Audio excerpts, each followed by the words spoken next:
வேத பாடசாலை நிகழ்ச்சிக்கு உங்களை அன்புடன் அழைக்கிறோம்.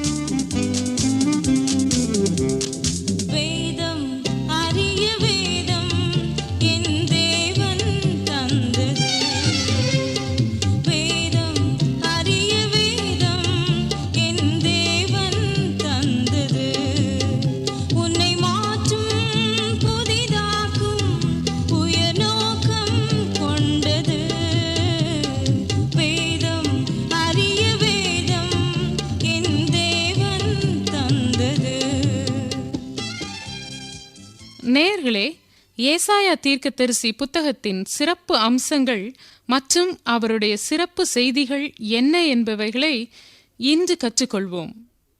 கிறிஸ்துவுக்குள் பிரியமானவர்களே, வேத பாடசாலை நிகழ்ச்சியில் இன்று தீர்க்கதரிசிகளின் வரிசையில் முதல் இடம் வகிக்கும் ஏசாயாவை குறித்து படிக்க இருக்கிறோம். நாம் ஏற்கனவே 5 நியாயப்பிரமாண புத்தகங்களையும் 12 வரலாற்று புத்தகங்களையும் 5 கவிதை புத்தகங்களையும் படித்தோம்.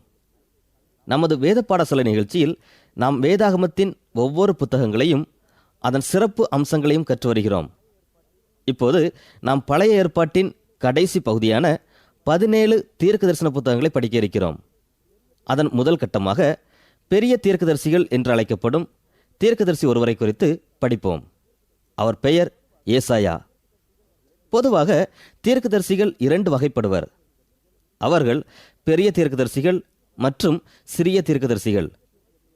இதனால் பெரிய தீர்க்கதரிசிகள் உயர்ந்தவர்கள் என்றும் சிறிய தீர்க்கதரிசிகள் தாழ்ந்தவர்கள் என்றும் பொருள் அல்ல. இது அவர்கள் எழுதிய புத்தகங்களின் பக்கங்களின் அளவை பொறுத்து பிரிக்கப்படுகிறது.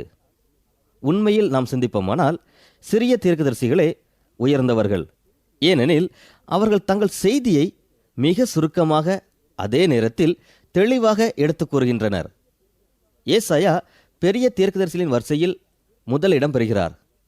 தீர்க்கதரிசன புத்தகங்களுள் ஏசாயா புத்தகமே மிக நீளமாக காணப்படுகிறது. ஏசாயா தீர்க்கதரிசியின் வாழ்க்கை வரலாற்றையும் அவரது தீர்க்க தரிசனங்களையும் நாம் படிக்கும்போது அவர் மிக சிறந்த தீர்க்கதரிசி என்ற முடிவிற்கு வருகிறோம். ஏசாயா யூத ராஜ பரம்பரையை சார்ந்தவர். இவர் யூத ராஜாக்களாகிய யோவாஸ் மற்றும் உசியாவின் உறவினர் என்று கூறப்படுகிறது.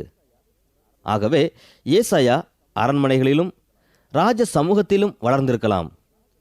தீர்க்கதரிசிகளின் காலம் கிறிஸ்துவுக்கு முன் 800 முதல் 400 வருடங்கள் என்று ஏற்கனவே படித்தோம்.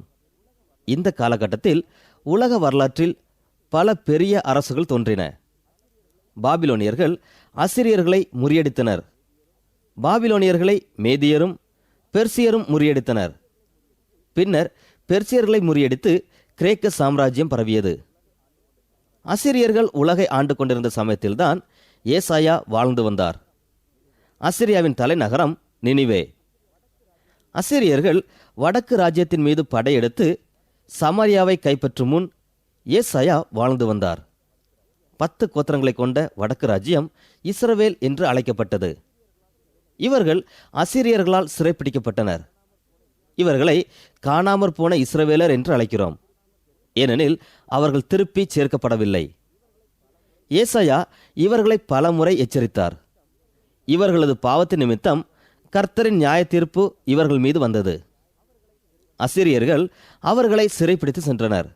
அசிரியர்கள் இஸ்ரவேல் கோத்திரத்தின் 10 கோத்திரங்களையும் சிறைப்படுத்தின பின்பு தங்கள் கவனத்தை யூதா தேசத்தின் மீது திருப்பினர். அவர்கள் யூதாவின் மீது படையெடுத்து 46 அரணிப்பான பட்டணங்களை பிடித்தனர். அசிரியர்கள் எருசலேம் மதில்கள் மட்டும் வந்து 2 லட்சம் யூதர்களை சிறைப்பிடித்து சென்றனர். ஒருவேளை அசிரியர்கள் எருசலேமையும் கைப்பற்றியிருந்தால் இவர்களும் காணாமற் போன இஸ்ரவேலரோடு சேர்ந்து காணாமல் போயிருக்கக்கூடும்.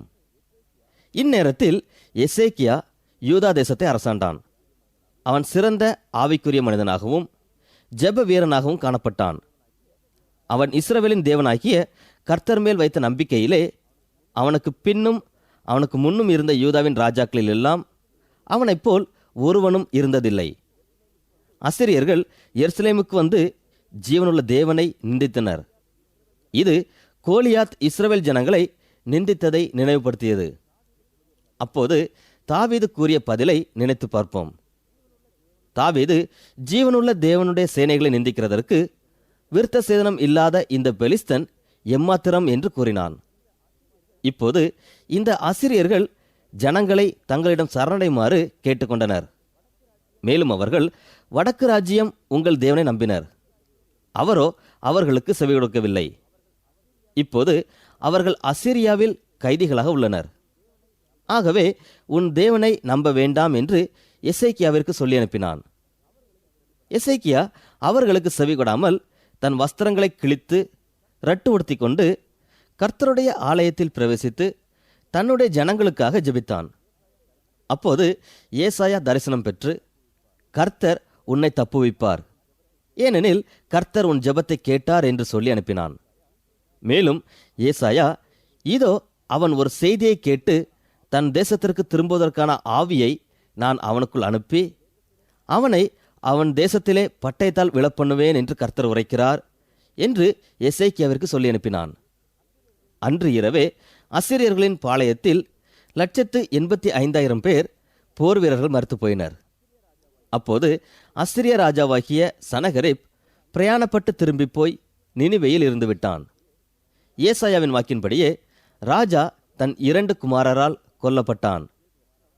ஏசாயாவின் தீர்க்க தரிசனம் நிறைவேறிற்று. ஏசாயா ஒரு திட்டவட்டமான ஊழியத்தை பெற்றிருந்தார். அவரது ஊழியத்தின் மூலமாக அசிரிய படைகள் தங்கள் தேசத்திற்கு திரும்பி சென்றன. தெற்கு ராஜ்யமாகிய யூதேயா அழிவினின்று தப்பிற்று. ஏசாயா பாபிலோன் உலக வல்லரசாக மாறும் முன் அசிரியாவை கைப்பற்றும் 100 ஆண்டுகளுக்கு முன்னரும் வாழ்ந்து வந்தார். தீர்க்கதரிசிகள் என்பவர்கள் முன் அறிவிப்பவர்கள் என்ற சொல்லுக்கு சிறந்த உதாரணமாக ஏசாயாவின் ஊழியம் உள்ளது. அவர் பாபிலோனியர் அசிரியாவை கைப்பற்றுவர் என்று தீர்க்க தரிசனம் உரைத்தார். அவர் பாபிலோனியர் தெற்கு ராஜ்யத்தை கைப்பற்றி அங்குள்ள மக்களை சிறைப்பிடித்து செல்வர் என்பதையும் 150 வருடங்களுக்கு முன்னரே அறிவித்தார். மேலும் யூதர்கள் தங்கள் சிறையிருப்பிலிருந்து திரும்பி வருவார்கள் என்பதையும் தீர்க்க தரிசனமாக உரைத்தார். வேதாகமத்திலே முன் அறிவிக்கும் ஊழியம் செய்பவர்களில் ஏசாயா சிறந்து விளங்குகிறார். பெர்சியா பாபிலோனை பிடிப்பதற்கு 150 வருடங்களுக்கு முன் ஏசாயா வாழ்ந்தாலும் அவர் அதை குறித்தும் முன் அறிவித்தார். மேலும் ஏசாயா பாபிலோனை கைப்பற்றும் பெர்சிய அதிபரின் பெயரையும் குறிப்பிடுகிறார். ஏசாயா கோரேசை குறித்து கூறிய மற்றொரு காரியம், அவன் என் மேய்ப்பன், அவன் எருசலேமை நோக்கி நீ கட்டப்படு என்றும் தேவாலயத்தை நோக்கி நீ அஸ்திபாரப்படு என்றும் சொல்லி எனக்கு பிரியமானதை எல்லாம் நிறைவேற்றுவான் என்று கூறினார். இது தீர்க்கதரிசிகளின் முன்னறிவிக்கும் ஊழியத்திற்கு மிக சிறந்த உதாரணமாக விளங்குகிறது. யூத வரலாற்று அறிஞர் ஒருவர் பாபிலோனில் இருந்து மக்கள் திரும்பி வந்ததை குறித்து சில விளக்கங்களை கொடுக்கிறார். பெர்சிய அரசன் கோரேஸ் பாபிலோனை கைப்பற்றியதும் வெளியிட்ட முதல் ஆணை யூதர்களை விடுதலை செய்யும் ஆணையாகும். இந்த ஆணையை நாம் எஸ்ராவின் புத்தகத்தில் பார்க்கிறோம். அவன் மக்களை விடுதலை செய்து எருசலேமின் ஆலயத்தை கட்டுமாறு அறைகூவல் விடுத்தான். கோரேஸ் பாபிலோனை கைப்பற்றியதும் ஜனத்தின் மூப்பர்கள் ஏசாயா தீர்க்கதரிசியின் புத்தகத்தை அவனுக்கு காண்பித்தனர். அவர்கள் 150 வருடங்களுக்கு முன் வாழ்ந்த தீர்க்கதரிசி ஒருவர் கோரேஸ் என்ற பெயரை குறிப்பிட்டிருப்பதை சுட்டிக்காட்டினர். அதிலே அவர் கோரேஸ் ஜனங்களை விடுதலையாக்குவான் என்றும் எழுதியிருக்கிறார் என்று கூறினார்கள். இதுதான் கோரேஸ் யூதர்களை விடுதலை பண்ணவும் ஆலயத்தை திரும்ப கட்டும் கட்டளை பிறப்பிக்க காரணம் என்று கூறப்படுகிறது. ஏசாயா ஊழியத்தின் நன்மைகள், விளைவுகள் என்று நாம் பார்க்கும்போது, முதலாவது, அவர் யூதர்களை அசிரியரின் கையினின்று விடுவித்தார்.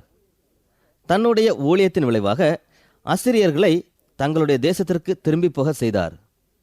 இரண்டாவது, அவருடைய தீர்க்க தரிசனமே யூத ஜனங்களை பாபிலோன் தேசத்திலிருந்து எருசலேமிற்கு திரும்பி வர செய்தது. அவர்கள் திரும்பி வந்து தங்கள் தேசத்தையும் ஆலயத்தையும் திரும்ப கட்டினார்கள். இதன் காரணமாக ஏசாயா தீர்க்கதரிசிகளின் பிரபு என்று அழைக்கப்படுகிறார்.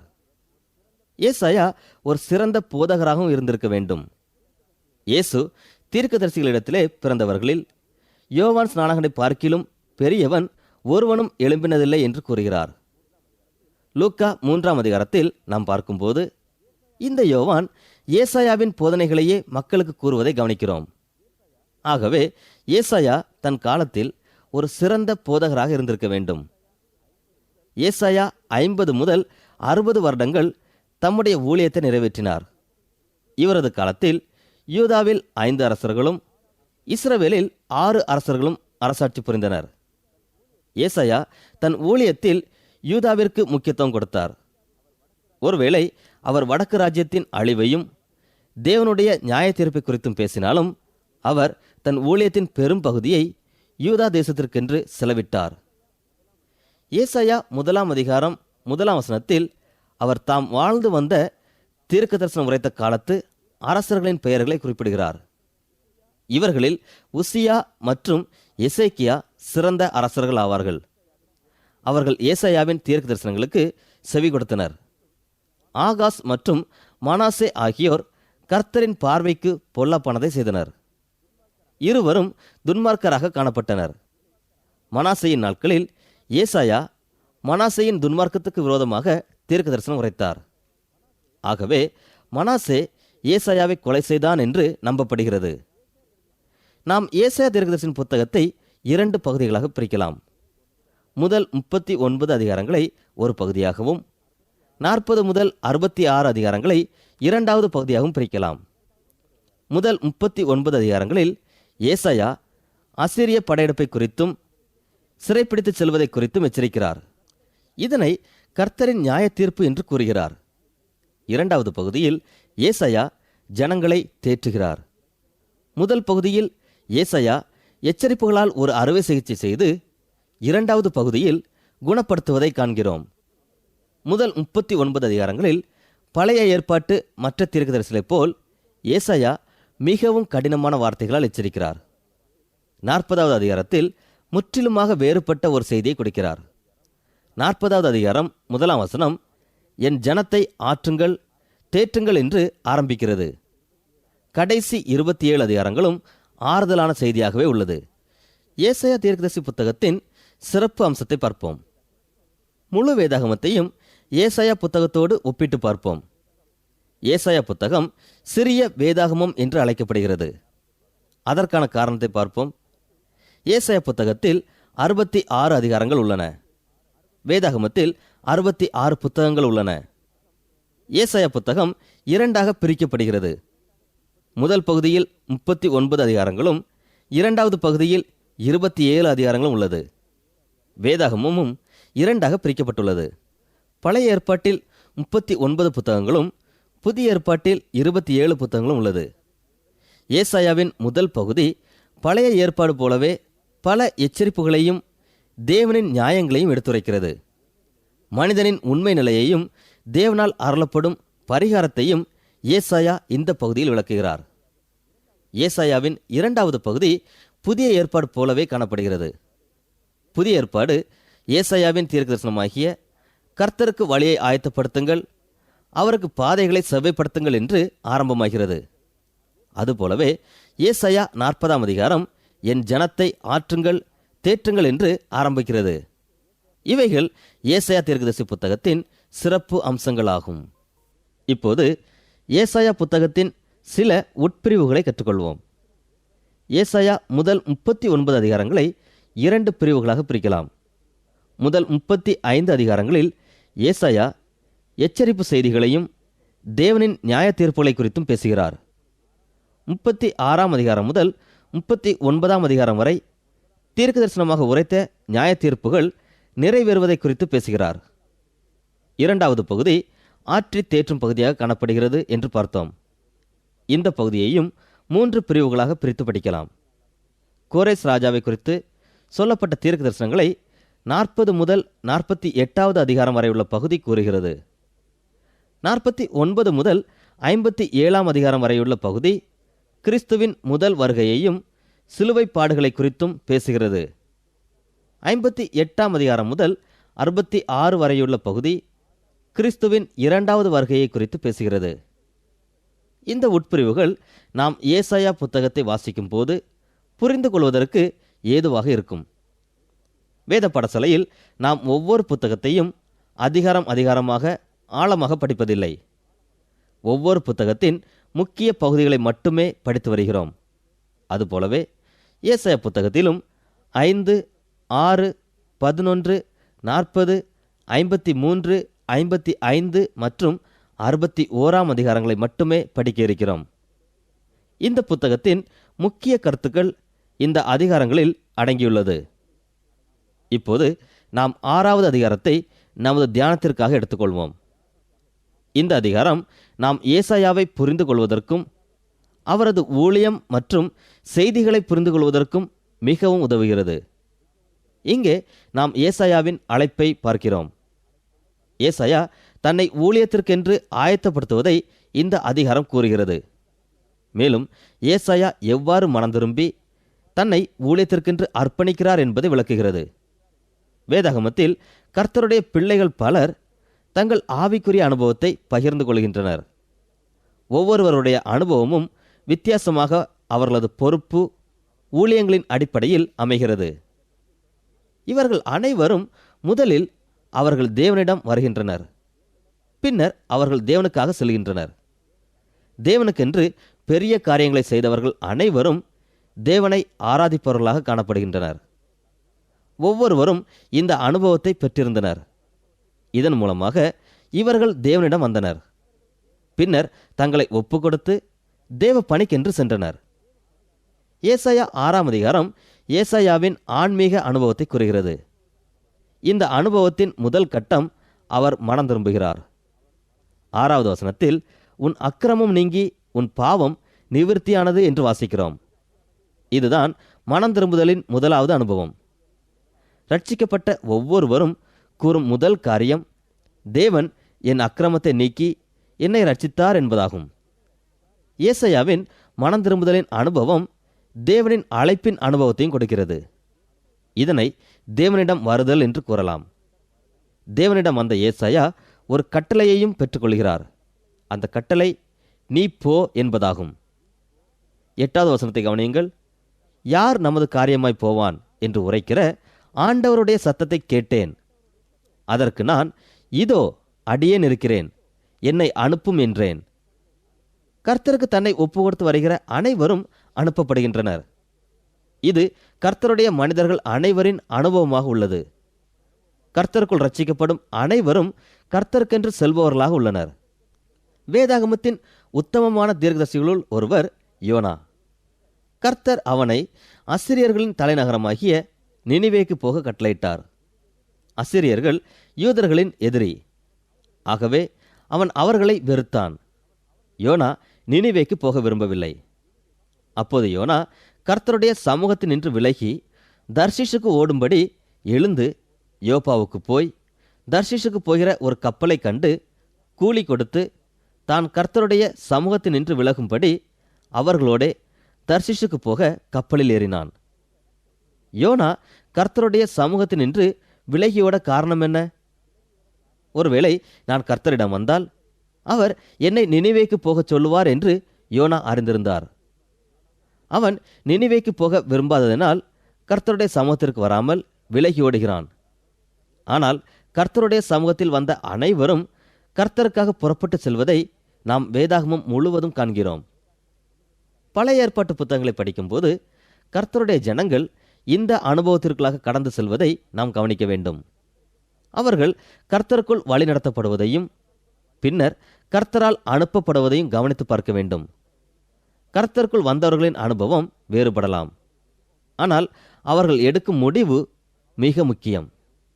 உதாரணமாக யாக்கோப்பு தேவதூதனிடம் பொழுது விடியுமளவும் போராடி மேற்கொள்கிறார். மோசே எரிகிற முச்செடியிலிருந்து பேசுகிற தேவனோடு பேசினார். யோபு பெருங்காற்றிலிருந்து தரிசனமான தேவனோடு பேசினார். இவர்கள் அனைவரின் அனுபவங்களும் வேறு விதமாக உள்ளது. ஏசாயா தீர்க்கதரிசியாக இருப்பதினாலே தேவாலயத்தில் காணப்படுகிறார். அவர் ஆலயத்தில் கர்த்தரை ஆராதிக்கும் போது நிலநடுக்கம் போன்று வாசல்களின் நிலைகள் அசைந்து ஆலயம் புகையினால் நிறைந்தது. ஏசாயாவின் அனுபவம் வித்தியாசமாக உள்ளது. அப்பொழுதுதான் அவர் தேவனாகிய கர்த்தரை கண்டார். ஏசாயா சேனைகளின் கர்த்தராகிய ராஜாவை என் கண்கள் கண்டதே என்று கூறுகிறார். இது அனைவரது அனுபவமும் வேறு விதமாக இருந்தாலும் முடிவு ஒரே மாதிரியாக உள்ளது. இவர்கள் அனைவரும் தரிசனம் பெற்றபோது என் கண்கள் தேவனாகிய கர்த்தரை கண்டது என்று கூறுகின்றனர். கர்த்தரின் பரிசுத்தத்தையும் மகிமையையும் அவர்களால் விவரிக்கக்கூடாதிருந்தது. தேவன் அவர்கள் இருதயத்தை திறந்து காட்டும் போது அவர்களால் தங்கள் பாவங்களை விவரிக்கக்கூடாதிருந்தது. தேவன் அவர்களை தங்களையே ஆராய்ந்து அறியுமாறு கூறுகிறார். பின்னர் தம்மை நோக்கி பார்க்குமாறு கட்டளையிடுகிறார். கடைசியாக தங்களை சுற்றியுள்ள உலகை ஏறிட்டு பார்க்க கூறுகிறார். கடைசியாக அவர்கள் உலகில் சென்று கர்த்தருடைய பரிசுத்தத்தையும் மகிமையையும் கூறி அறிவிக்கின்றனர். இவர்கள் அனைவரும் வித்தியாசமான அனுபவங்களை கர்த்தரிடமிருந்து பெற்றாலும் உலகில் சென்று கர்த்தரை அறிவிக்கிறவர்களாக காணப்படுகின்றனர். உலகில் எரிந்து பிரகாசிக்கிற விளக்குகளாய் செயல்பட்டனர். இவர்கள் அனைவரும் தங்களை தாங்களே ஆராய்ந்து அறியும் போது பாவிகள் என்பதை ஒத்துக்கொள்கின்றனர். யோபு தன்னை ஆராய்ந்து பார்க்கும் முன்பு நான் நீதிமான் என்று கூறுகிறார். ஆனால் தேவன் அவர் இருதயத்தை திறந்து காட்டிய போது என் காதினால் உம்மை குறித்து கேள்விப்பட்டேன், இப்போதோ என் கண் உம்மை காண்கிறது. ஆகையால் நான் என்னை அருவருத்து தூளிலும் சாம்பலிலும் இருந்து மனஸ்தாபப்படுகிறேன் என்று கூறுகிறார். ஏசாயாவும் இவ்வாறே கூறுகிறார். ஏசாயா 6ஆம் அதிகாரம் 5ஆம் வசனத்தில், ஐயோ அதமானேன், நான் அசுத்த உதடுகளுள்ள மனுஷன், அசுத்த உதடுகளுள்ள ஜனங்களின் நடுவில் வாசமாயிருக்கிறவன் என்று கூறுகிறார். நாம் ஏசாயாவின் அழைப்பை சற்று விரிவாக பார்ப்போம். முதலாவதாக, தேவனின் தரிசனத்தை பெற்ற ஏசாயா தன் பாவங்களை அறிக்கையிடுகிறார். நான் அசுத்த உதடுகளுள்ள மனுஷன் என்று ஒத்துக்கொள்கிறார். இரண்டாவதாக, பாவங்களை அறிக்கையிட்டதன் பலனாக சுத்திகரிக்கப்படுகிறார். அப்போது சேராபின்களில் ஒருவன் பலிபீடத்திலிருந்து தன் கையிலே பிடித்த குரட்டால் ஒரு நெருப்பு தழலை எடுத்து என்னிடத்தில் பறந்து வந்து அதனால் என் வாயை தொட்டு, இதோ இது உன் உதடுகளை தொட்டதினால் உன் அக்கிரமம் நீங்கி உன் பாவம் நிவர்த்தியானது என்றான். பாவம் நீங்கி சுத்திகரிக்கப்பட்ட பின் கர்த்தரின் அழைப்பு ஏசாயாவுக்கு வருகிறது. யார் நமது காரியமாக போவான் என்கிற அழைப்பு வருகிறது. ஐந்தாவதாக, ஏசாயா தன்னை ஒப்பு கொடுக்கிறார். ஏசாயா என்னை அனுப்பும் என்கிறார். கடைசியாக கர்த்தர் கொடுக்கும் கட்டளை இடம்பெறுகிறது. இங்கு ஏசாயாவிற்கு கொடுக்கப்படும் கட்டளை மிகவும் வித்தியாசமானது. ஏசாயா மிக சிறந்த போதகர். ஆனால் கர்த்தர் கூறுவது என்ன? ஜனங்கள் உன் சத்தத்திற்கு செவி கொடுக்க மாட்டார்கள். இதுதான் இன்றைய சூழ்நிலை. நீ போவதின் நோக்கம் ஜனங்களை மனந்திரும்ப பண்ண வேண்டும் என்பதற்காக அல்ல. இந்த ஜனங்கள் மனந்திரும்ப போவதில்லை. ஏனெனில் அவர்கள் என்னை தள்ளிவிட்டு தங்கள் சொந்த விருப்பத்தை தெரிந்து கொண்டனர். ஆனாலும் நீ போக வேண்டும். ஏனெனில் அவர்கள் உன் செய்தியை கேட்க வேண்டும். அவர்கள் உனக்கு செவி கொடுக்க மாட்டார்கள் என்று கர்த்தர் கூறுகிறார். போதகரின் பணி மிகவும் கடினமானது. நாம் சற்று சிந்தித்து பார்ப்போம். நாம் ஒரு போதகராக இருந்து ஒருவரும் நமது செய்தியை கேட்க முன் வரவில்லை என்று வைத்துக்கொள்வோம். நமது மனநிலை எவ்வாறு இருக்கும்? இப்படிப்பட்ட ஒரு சூழ்நிலையில்தான் ஏசாயா அழைப்பு பெற்று கர்த்தரின் கட்டளையோடு தீர்க்க தரிசனம் உரைத்தார். இப்படிப்பட்ட ஒரு கட்டளை கொடுக்கப்படுவது நமக்கு ஆச்சரியமாக இருக்கிறதல்லவா? இந்த கட்டளைக்கு ஏசாயாவின் பதில் என்ன என்று பார்ப்போம். ஏசாயா சாதாரணமாக, ஆண்டவரே எதுவரைக்கும் என்று கேட்கிறார். ஏசாயா, ஆண்டவரே காரியம் இப்படி இருக்க என்னை ஏன் அனுப்புகிறீர் என்று கேட்கவில்லை. ஜனங்கள் செவி கொடாமல் இருக்கும்போது என்னை அனுப்புவதன் பலன் என்ன என்று கேட்கவில்லை. மாறாக, ஆண்டவரே எதுவரைக்கும் இப்படி இருக்கும் என்று கேட்கிறார். ஆண்டவர் என்ன கூறுகிறார்? 11வது 12வது வசனங்களை வாசிப்போம். பட்டணங்கள் குடியில்லாமலும் வீடுகள் மனுஷ சஞ்சாரம் இல்லாமலும் பாழாகி பூமி அவாந்திர வெளியாகி கர்த்தர் மனுஷரை தூரமாக விலக்குவதினால் தேசத்தின் நடுமையம் முற்றிலும் வெறுமையாக்கப்படும் வரைக்குமே என்று கூறுகிறார். ஏசாயாவின் ஒப்படைப்பு நமக்கு ஒரு மாதிரியாக கொடுக்கப்பட்டுள்ளது. ஏசாயா தன்னை முற்றிலும் கர்த்தருக்கு ஒப்படைத்த ஒரு மனிதர். அவர் கர்த்தரோடு ஒரு ஒப்பந்தம் செய்து கொள்கிறார். கர்த்தர் அனுப்பும்போது செல்கிறார். அவர் செல்லும்போது கர்த்தர் சொல்வதை செய்கிறார். கர்த்தருக்கு மிகவும் விசுவாசமாக செயல்படுகிறார். அன்பானவர்களே, நாம் ஏசாயாவிடம் இருந்து கற்றுக்கொள்ளும் மிக பெரிய பாடம் என்னவென்றால், நமது பொறுப்பு கர்த்தர் என்ன செய்ய சொல்கிறாரோ அதையே செய்ய வேண்டும். கர்த்தருக்கு கீழ்ப்படிவதே நமது பிரதான பணியாக இருக்க வேண்டும். நாம் சுவிசேஷத்தை பரப்பும் பணியை செய்து கொண்டிருக்கிறவர்களாக இருக்கலாம். ஆனால் பரிசுத்த ஆவியானவரின் அருள் இல்லாமல் அதன் பலனை எதிர்பார்க்க முடியாது. பலனை நம்மால் கொண்டு வரவும் முடியாது. தேவனிடமிருந்து பலன் வர வேண்டும். நமது பொறுப்பு கர்த்தர் செய்ய சொல்வதை செய்வதே. கர்த்தர் நம்மை அழைத்து கட்டளை கொடுத்து அனுப்பும்போது நம்மை முற்றிலும் அர்ப்பணித்து செல்ல வேண்டும். நமது உழைப்பின் பலன் கர்த்தரால் வரும். நாம் கர்த்தருக்கு விசுவாசமாக ஊழியம் செய்யும் போது கர்த்தர் ஆசீர்வதிப்பார். அன்பானவர்களே, முழு வேதாகமத்தையும் முறைப்படி கற்றுக்கொள்ள வேத பாடசாலை நிகழ்ச்சி உங்களுக்கு உதவுகிறது என்று நம்புகிறோம். இந்நிகழ்ச்சியை குறித்த உங்கள் கருத்துக்களை எங்களுக்கு எழுதி அனுப்புங்கள். எங்கள் முகவரி: வேத பாடசாலை, விஸ்வவாணி, தபால் பெட்டி எண் 34, திருநெல்வேலி 2, தமிழ்நாடு. மீண்டும் கூறுகிறோம்: வேத பாடசாலை, விஸ்வவாணி, தபால் பெட்டி எண் 34, திருநெல்வேலி 2, தமிழ்நாடு.